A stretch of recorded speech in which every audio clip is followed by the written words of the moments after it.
Thank you, Chris. To our other top story now. Fort Wayne police arrested 3 men this afternoon for a triple shooting overnight. In that shooting, 2 people died. Another is in critical condition, we understand. Fort Wayne's NBC reporter Corinne Rose has this update on our late breaking story. Didn't hear any shots, didn't hear any yelling, nothing crazy. The only thing that tipped us off was Fort Wayne PD flying down the street, and then everybody showed up. People living on Barnhart Avenue off East State Boulevard, not far from Parkview Hospital, say they're unnerved that 3 people were shot at a home in the 2400 block early Wednesday morning. It does hit a little close to home. You know, this is a little too close for comfort, but you know, everyone has been asking me like if I'm afraid or if I want to move, and unfortunately things like this happen everywhere. Police say 2 men and a woman were shot in conjunction with a robbery and were found by someone who stopped by the home and then called 911. The man was dead at the scene. The woman died at the hospital. Neighbors say this isn't the first time there's been trouble at that address. Pretty much the whole block within sight distance of this house has called on them.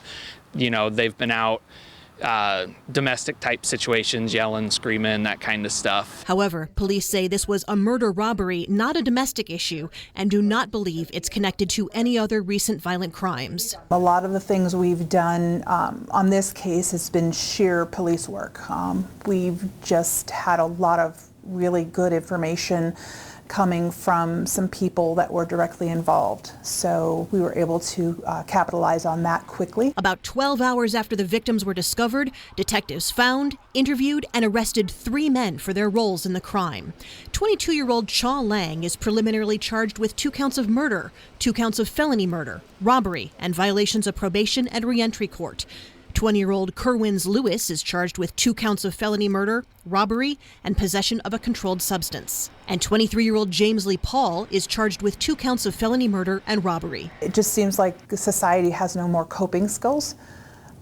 When someone feels wronged in the slightest way, they act out in the most violent manner that they can. 1 man remains in critical condition and is reportedly scheduled for more surgery. Autopsies are scheduled Thursday for the man and woman who died. Corinne Rose, Fort Wayne's NBC. The 3 suspects could be in court tomorrow morning, and we will keep you posted. There are new details.